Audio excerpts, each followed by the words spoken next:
Benito Mussolini, no seu artigo Divagações Pascuais do jornal La Lima, de 25 de abril de 1908, assinado com o seu pseudônimo de verdadeiro herege, escreveu: Abre aspas. Jesus ressuscitou pela 1998ª vez. Mas será que o Jesus dos evangelhos realmente existiu? Os próprios evangelhos são confiáveis? Já escrevemos sobre isso em outro lugar. No século III, o maniqueísta Fausto expressou-se da seguinte maneira: Todos sabem que os evangelhos não foram escritos por Jesus Cristo, nem pelos apóstolos, mas muito tempo depois por pessoas desconhecidas que, pensando que não seriam acreditadas sobre coisas que não tinham visto, colocaram no início de suas narrativas os nomes de apóstolos ou de homens apostólicos contemporâneos. Portanto, não possuímos nenhum discurso textual sobre Jesus, e de um ponto de vista histórico, a fé devida aos evangelhos pode ser considerada nula. Um estudioso compilou os evangelhos e encontrou 54 variantes. Outro se divertiu pesquisando as variantes e encontrou 30.000. Uma verdadeira bagunça. Hoje, apenas 4 foram lidas. São lendas curtas e obscuras. A de Mateus tem 36 páginas, a de Marcos 22, a de Lucas 98 e a de João 28. Este último termina com uma ostentação. Se, diz o autor, tudo o que Jesus fez fosse contado, o mundo inteiro não seria suficiente para conter os livros que seriam escritos. E esse belo entusiasmo rendeu modestas 28 páginas, nas quais há mais sermões do que biografias. Santo Agostinho disse: Eu não acreditaria no Evangelho se não fosse compelido pela autoridade da Igreja. Este clamor, desencadeado pela razão concisa daquele fanático extravagante que foi Santo Agostinho, nos dá uma medida da confiança que um espírito não escravizado pelo dogma pode conceder aos evangelhos. Tendo estabelecido isso em relação a esses livros sagrados, acrescentamos que a vida e a existência de Jesus são uma enorme incógnita. Existem nada menos que 200 versões sobre o ano de seu nascimento. Também não há consenso completo sobre o lugar e as origens do Messias. As genealogias evangélicas são diferentes. Nicola Simone escreve: Existem inúmeros deuses que, segundo a superstição, nasceram de uma virgem. Fezeus Krishna, o predecessor hindu de Jesus, nasceu da virgem Devanagari. Os chineses contam com diversas virgens que engravidaram milagrosamente. Foi de uma virgem que nasceram Mitra, o deus persa, e Horus, o deus egípcio. Endal, o deus escandinavo, fez as coisas ainda melhor e nasceu de 9 virgens engravidadas por um deus. Os evangelhos nos transmitiram o milagre da ressurreição. Esse dogma é comum a muitas outras religiões. Tertuliano reconhece que o cristianismo e a religião persa compartilhavam o mesmo dogma da ressurreição. Entre outros deuses mortos e ressuscitados, podemos citar Horus, Adonis, Baco, Osíris, Apolo e Hércules. A ressurreição, portanto, nos aparece como um dogma comum a quase todos os cultos. As religiões antigas forneciam detalhes muito mais precisos sobre o nascimento, parentesco, ações, morte, ressurreição e ascensão de suas divindades do que nós temos sobre Jesus. Apesar desses resultados científicos recentes de investigação histórico-crítica, ainda existe um grande número de idiotas que acreditam estupidamente em um Cristo nascido em Belém, pregando as boas novas na Palestina, pregado no Calvário, ressuscitado e ascendido ao céu para nunca mais morrer. A velha comédia se repete há 20 séculos e só hoje o público começa a mostrar sinais de cansaço. A comemoração da missão redentora de Jesus, se é que ele alguma vez existiu e a cumpriu, continua todos os anos, do Natal à Páscoa, e todos os dias no sacrifício da missa. Mas as igrejas que outrora se enchiam de fiéis durante o período da paixão, hoje reúnem mulheres e idosos. Os trabalhadores os abandonam. O cristianismo se opõe aos seus interesses de classe e o padre se revela como um gendarme negro a serviço do Deus capital. Os trabalhadores renunciam à felicidade celestial e, em vez disso, buscam realizar o reino dos céus nesta terra. Cristo, cristianismo, religião e Deus são conceitos que transcendem a mente dos trabalhadores e dão lugar a noções mais terrenas e humanas. A providência já não está acima, mas nos próprios braços, e somente quando se consegue inseri-los no grande mercado de trabalho. Este conceito eminentemente revolucionário distancia o proletariado de qualquer confissão religiosa, tornando-o agnóstico por força das circunstâncias. A solenidade cristã, portanto, nos deixa indiferentes. É uma celebração que não nos diz respeito. As massas que o socialismo despertou e continua a despertar de sua letargia secular estão se preparando para a verdadeira Páscoa da ressurreição, a nossa Páscoa, a Páscoa humana. Fecha aspas.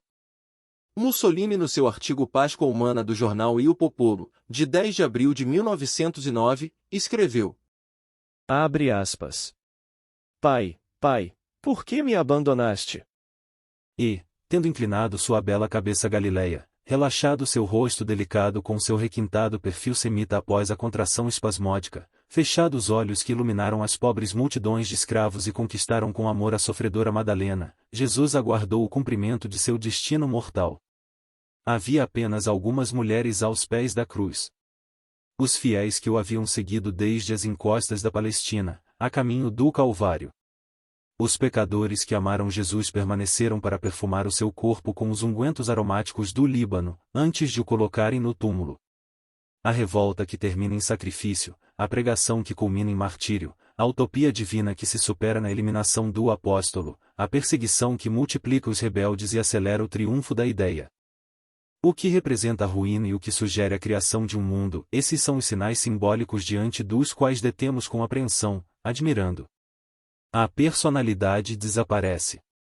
Homem ou Deus, o símbolo permanece e ressoa. Em todas as épocas, em todos os países, os fortes se opuseram violentamente aos propagadores de uma nova fé.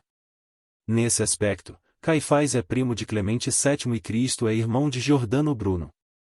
Ó doce andarilho da Palestina, em meio às brumas da história, você apareceu de repente para nós na luz púrpura de um grande pôr do sol. Roma, a sociedade dos fortes, a cidade agora saciada de suas conquistas e cansada de seu poder, a Roma pagã que chamava as comunidades secretas dos primeiros cristãos diamantes das trevas e inimigos da luz, a Roma imperial que nutria o mais alto desprezo pela vil plebe dos nazarenos, Roma foi incapaz de sufocar sangrentamente a revolta universal e, após 3 séculos, ofereceu os altares de mármore de seus templos à divindade de uma religião desprezada, caluniada, combatida e triunfante.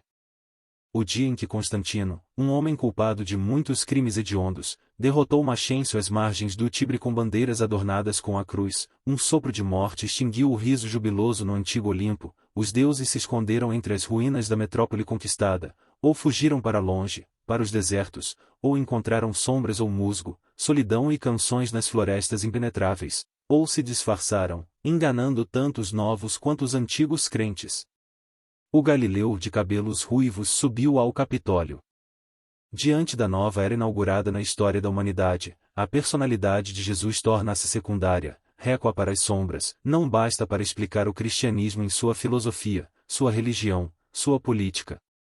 O Jesus dos evangelhos é uma hipótese é o Jesus de Ernest Renan, ou o Jesus romântico de Eugène Sue, uma hipótese é o Jesus de Peter Nahor, de temperamento místico, iniciado durante o exílio no Egito pelo sábio indiano Kulkamitra nos mistérios da religião oriental e nos segredos das seitas dos terapeutas e dos mercenis, que se estabeleceram em comunidades às margens do Jordão. Uma hipótese é o Jesus de Jean Lombard, o ascético e sugestivo Creistos, com suas palavras ardentes e eloquentes, seu olhar longo e penetrante, o Creistos, chefe de todas as pequenas comunidades eclesiais escondidas sob Roma. Uma hipótese é o Cristo interpretado como um mito solar por Milesbo. Uma hipótese é o Cristo, diácono e sedento de amor, como nos é apresentado por Nietzsche em Além do Bem e do Mal.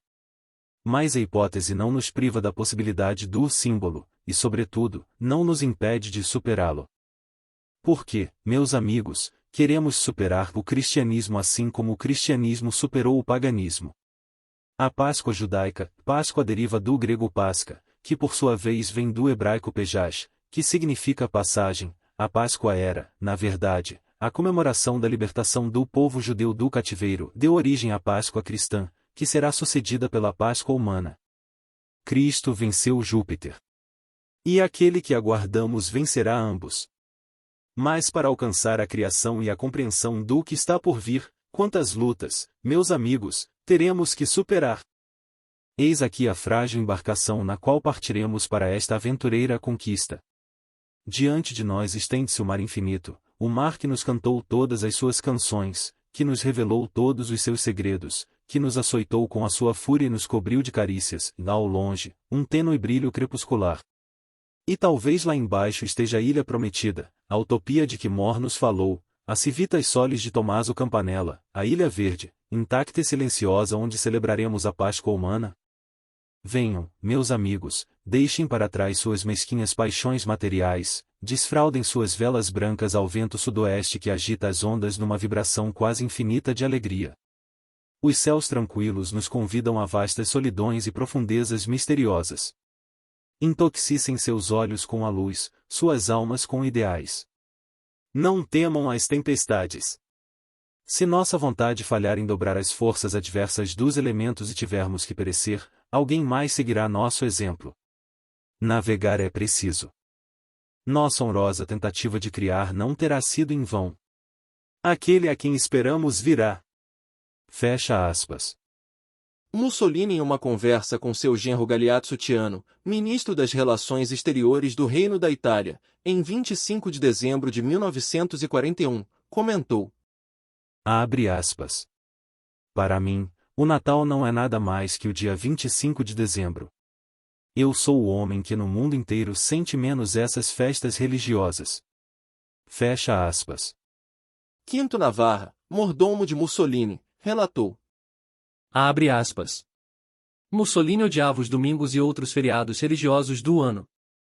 Starace, que conhecia essa antipatia de Mussolini, proibiu oficialmente as comemorações de Ano Novo e o uso tradicional da árvore de Natal.